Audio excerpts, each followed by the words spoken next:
Now, I don't know if you've seen, but Kamala Harris still continues to run and hide from the media.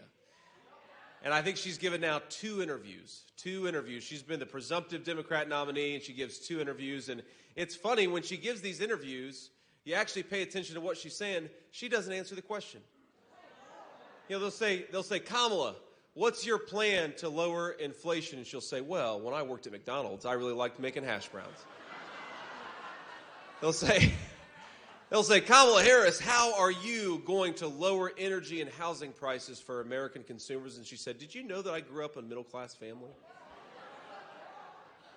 Well, that's cool, but can you answer the question about how you're going to make the lives of the American people better?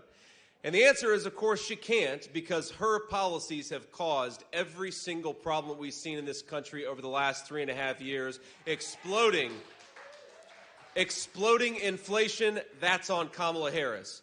Groceries you can't afford, that's on Kamala Harris. Housing that is unaffordable for young American families, that is on Kamala Harris. And a wide open border, that's on Kamala Harris too. So let's say to Kamala Harris, you're fired. We're not sending you to the White House. Get out of Washington, D.C., and go back to San Francisco, because she is a San Francisco liberal at heart, and that's clearly where she ought to be.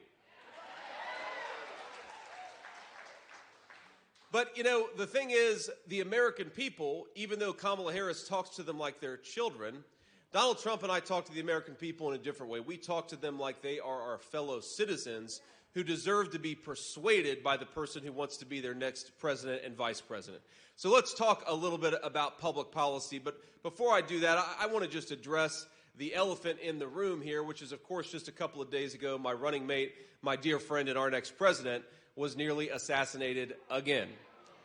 2 assassination attempts in as many months, and I think that it's time to say to the Democrats, to the media, to everybody that has been attacking this man and trying to censor this man for going on 10 years, cut it out or you're going to get somebody killed.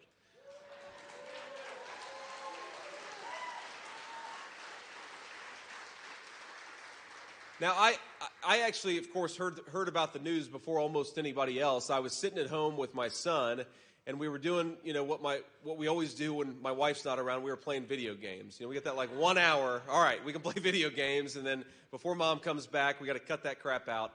Sorry, honey. I just told on myself. But we're sitting there, and I get a phone call. It says Donald J. Trump, so I answer it. And he says, JD, you won't believe it. They just tried to do it again. I said, what did they try to do? He said, well, they just tried to shoot me again. And I said, what? No way. I almost couldn't believe it when he first told me. And I said, oh, my God, sir, I'm so glad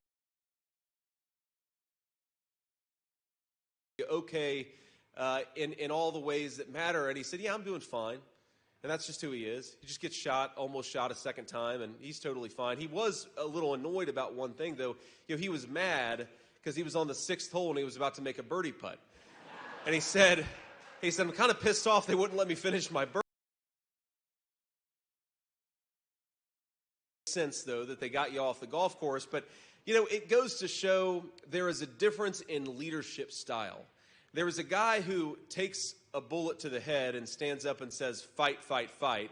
There is a guy who takes a second almost assassination attempt and responds to it with grace and good humor. And then there's a woman who is terrified of the American media. Who do we think ought to be the President of the United States? Donald J. Trump.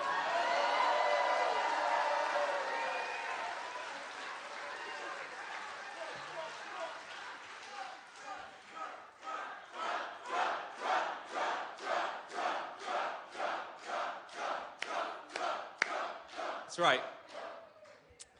And how nice is it, by the way, to have a presidential candidate and, of course, a former president that we can be proud of, that we can believe in, and that is tough enough to take the slings and arrows but still be fighting every single day for the American people. That's what he's done, and that's what he'll continue to do. So let's talk about exactly what that's going to look like.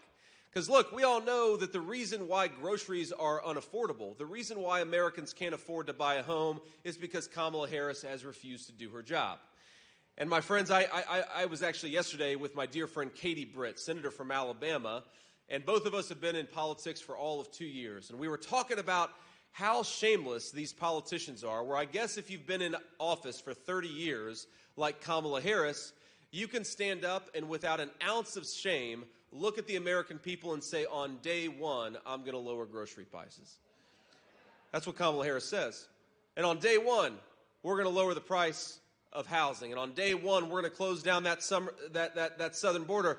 It's like, Kamala, day one was 1,400 days ago. What the hell have you been doing the whole time? Why don't you stop talking and get to work?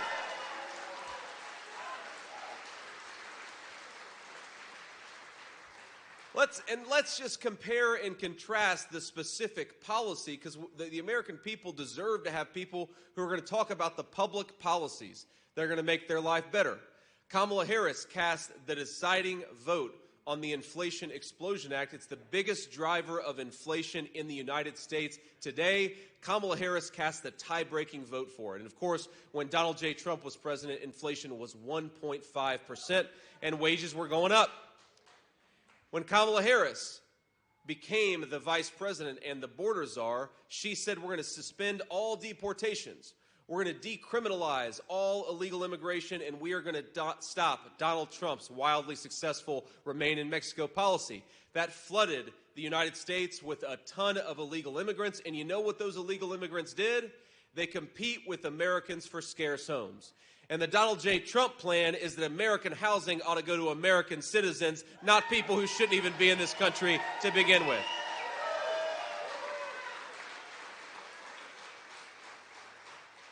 Because that deporting those illegal immigrants, it's not just about law and order, as important as that is. It's about lowering the cost of housing for American citizens, and that's what we have to fight to do. You've got young people in this country today who are paupers in their own nation. They've got a ton of debt. They're borrowing a lot, but they have no chance of owning a stake in their own country. The American dream of homeownership is completely out of reach for millions of young Americans, and when Donald J. Trump is president, that's going to stop. We're going to fight for their American dreams. We're going to fight for young people to be able to buy a home, and we're going to stop sending American homes to foreigners.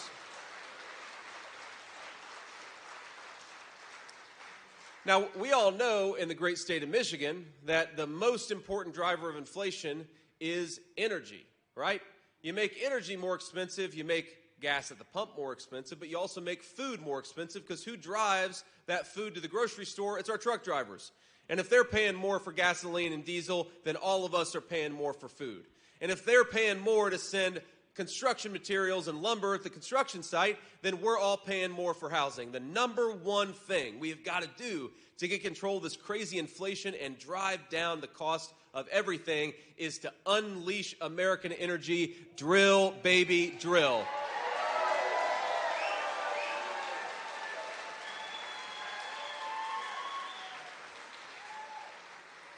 And of course, thanks to Kamala Harris, we are going to war against American energy instead of the tin-pot dictators that we're now buying oil and natural gas from. Think about this.